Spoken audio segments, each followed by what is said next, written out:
Hello Gemini, Sun, Moon, Rising, and Venus signs. Kamusta kayo? Sana po nasa mabuti kayong kalagayan. Welcome back po sa Star Tarot. Kung bago kayo rito, welcome din kayo. Thank you sa inyong support. I truly appreciate it. God bless you all.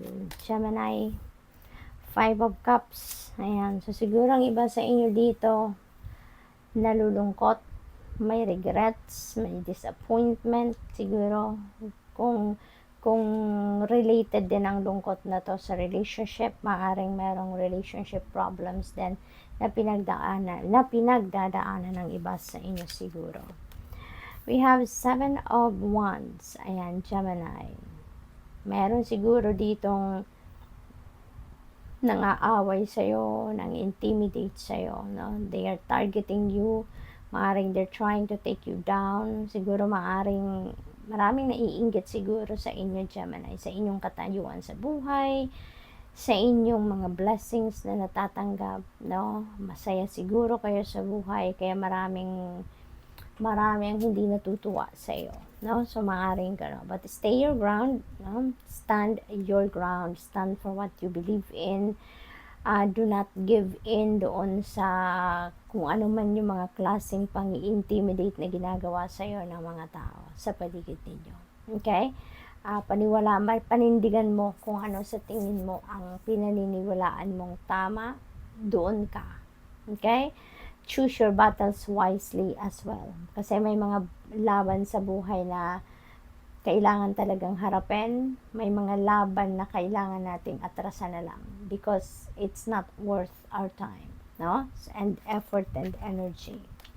So use your own judgment and discernment on that. So we have 10 of Swords. Ayan. So ang iba siguro sa inyo dito is going to finally recover, no, from the pain na naidulot ng kung sino man sa inyo. Maaring yung sitwasyon na to at saka yung Five of Cups that is related, pero siguro ito yung dito kayo nanggagaling, nasa sadness kasi may nanloko siguro sa inyo in the past, na betray kayo.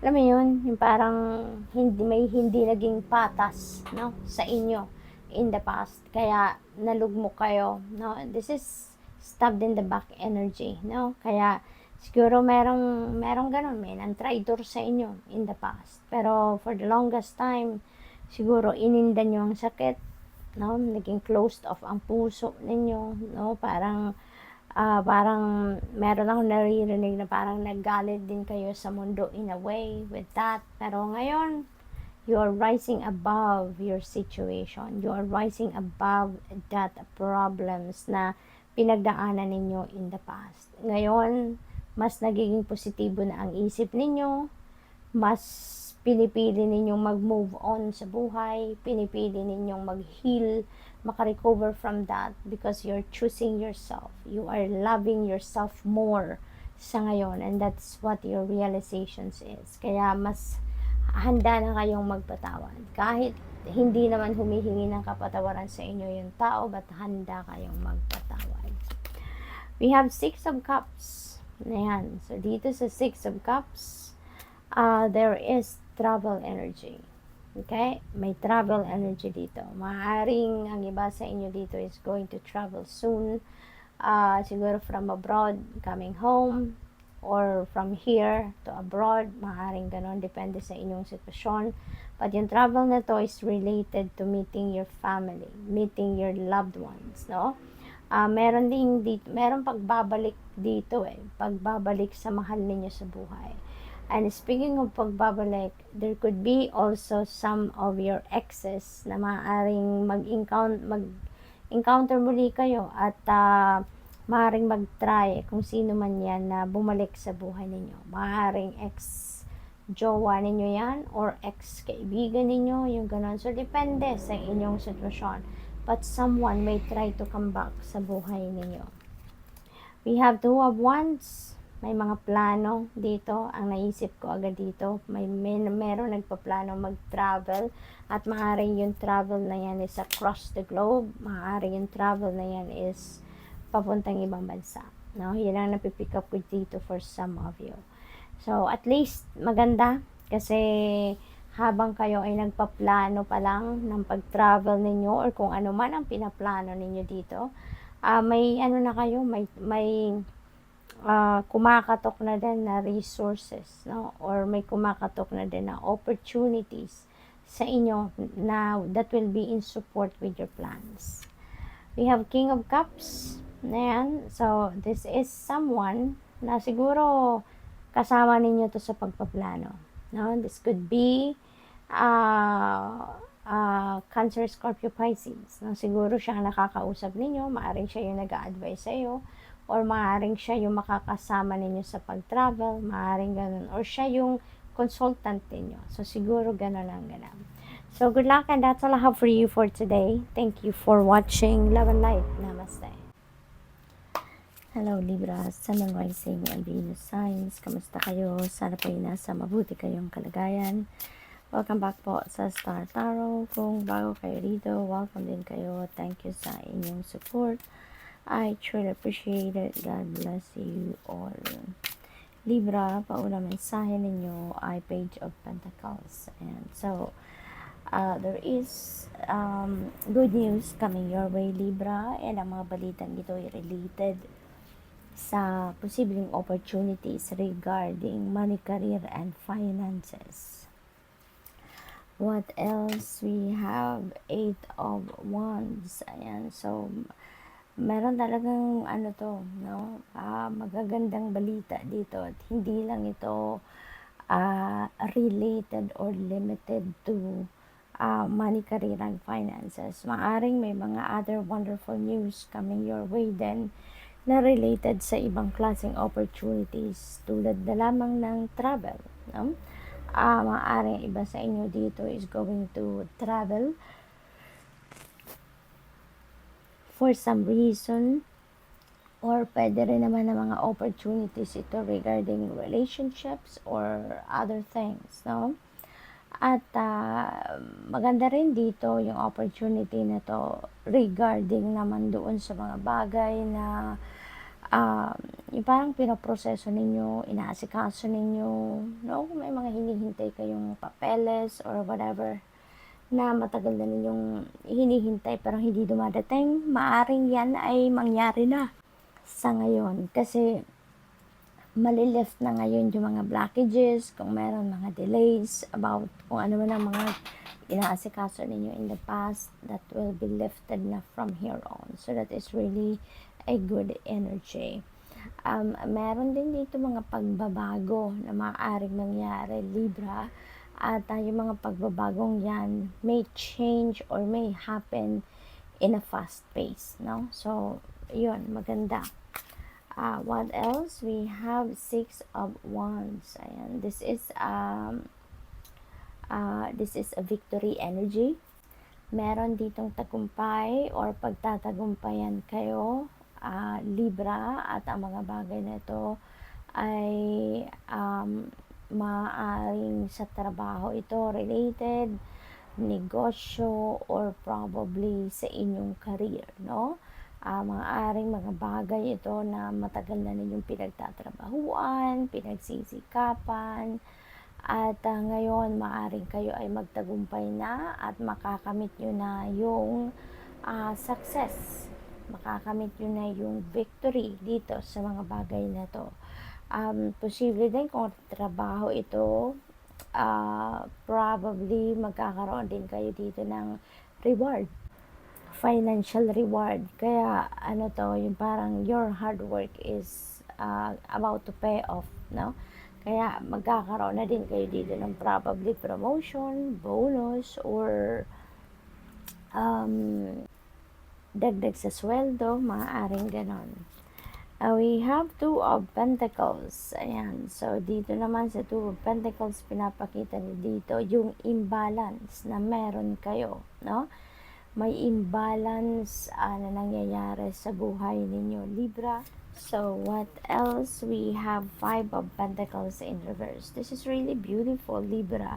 Kasi kung meron kayong mga pinagdadaan ng problema regarding pera, regarding financial problems, constraints, or financial loss in the past, ngayon parang nasa healing energy na kayo or nasa recovery energy na kayo, no? Yung parang siguro meron ng breakthrough dito na parating at masusolusyonan mo na kung ano yung problema sa pera, masosolve na, no? Kung ano man ang financial loss na to, financial problems na to, ito ay maaayos na at magkakaroon ka na ng solusyon dito. So this is good. We have Queen of Cups. There could be someone dito very compassionate, very sensitive, very helpful, supportive of you na siguro tumutulong sa inyo, nag-a-advise sa inyo, or maybe tumutulong sa inyo in any way, no? Laging nandyan, nakasuporta sa inyo. So this is really good. This could also signify that your intuition is on point, your psychic abilities are on point, no? Kaya gamitin niyo yan to your advantage. So, good luck. That's all I have for you for today. Thank you for watching Love and Light. Namaste. Hello Aquarius, Sun, Moon, Rising, and Venus signs. Kamusta kayo? Sana po nasa mabuti kayong kalagayan. Welcome back po sa Star Tarot. Kung bago kayo rito, welcome din kayo. Thank you sa inyong support. I truly appreciate it. God bless you all. Aquarius, we have the star energy. Napakaganda because this is new beginning, new hope, new optimism. Napakagandang energy ni star. Magliliwanag din, no? Ang buhay ninyo sa ngayon. Kung doon kayo sa punto na siguro may mga konting difficulty sa buhay na pinagdadaanan, no? Recently, ngayon with the help of the star, no, maliliwanagan na din kayo.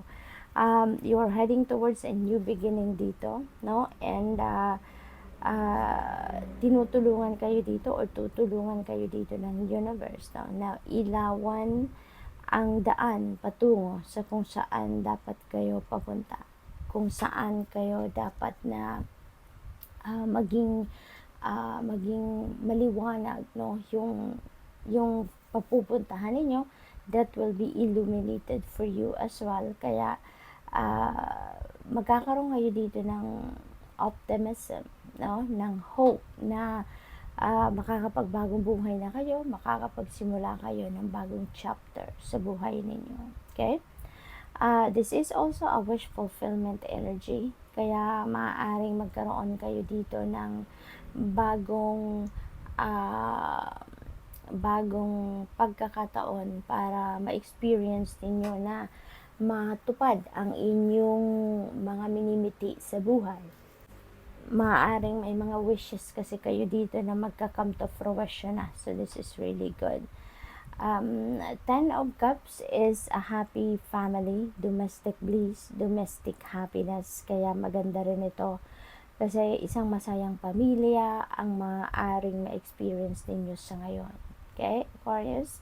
Maaari din na meron ditong mga celebration na gagawin kayo that could be linked pa rin sa biyaya, no, na natatanggap ng ninyo at ng inyong pamilya. There could be contentment din dito, no, pagbabate kung meron mang hindi pagkakaintindihan with another person or with another family member, yan ay magkakaroon na din ng pagbabate, no? So that is really good. What else? We have Two of Wands. Ayan. So dito naman sa Two of Wands energy, this is a planning stage, strategizing stage. Kaya napakaganda rin ito, Aquarius, kasi siguro this is planning about the future or meron kayong mga endeavor na sisimulang bago and ngayon pinagpaplanuhan nyo na yan, pinaghahandaan nyo na, so which is good. This could also involve travel, no? Maaring yung pinaplano ninyo dito is also related to travel or posibleng hindi rin naman, no? Depende sa inyong sitwasyon dito. So, twos also resonates with decisions, kaya maybe may mga bagay din dito na kailangan ninyong pagdesisyonan at maaaring yan ang inyong pinag-iisipan. Okay? We have Three of Cups, which is a celebratory energy. Okay? So dito, celebration, may mga celebration kayo na gagawin. No? Maaaring yan ay related sa mga okasyon sa buhay ninyo. Maaaring yan ay related sa iyong mga achievements siguro, or achievement ng pamilya, accomplishments siguro, or siguro mga okasyon tulad na lamang ng anniversary, birthdays, mga ganon, ano, social gatherings, no? Maaaring ganon ang ganap. We have Four of Cups in reverse. Ayan. So, there is going to be some kind of breakthrough, no? Na maaaring dumating sa buhay ninyo, Aquarius. Maaaring meron ditong new direction. There is new goals coming your way. Moving forward, no? Ang ganap dito for you, Aquarius, with all this planning stage na nandoon kayo ngayon, siguro eventually you are definitely moving on or moving forward na sa buhay, no? So which is really beautiful. May mga opportunities dito siguro na parating sa inyo, pero siguro yun nga, parang hindi rin ninyo at some point pinapansin. Maaring ganun din ang ganap dito for some of you. Three of Wands, ready na kayo dito mag-implement, no? Ready na kayo dito mag-implement ng plano ninyo. So, maybe talaga, kasi dito, planning, nagpa-plancha pa kayo ng mga gagawin ninyo. Pero, with the Three of Wands, handa na kayo. No? Handa na kayo mag-implement dito. Maaaring hindi hintay na lang ng iba sa inyo dito. Perfect timing. No? Perfect timing. Okay, this is really good. So, there is synchronicity right here, Aquarius. Meron tayong dalawang 3. So, that becomes number 33. And number 33 becomes, it's a master number. So, master number 33 po. Please, please, look up for the meaning of master number 33 for more guidance. Okay? Thank you. So, good luck. And that's all I have for you for today. Thank you for watching. Love and light. Namaste.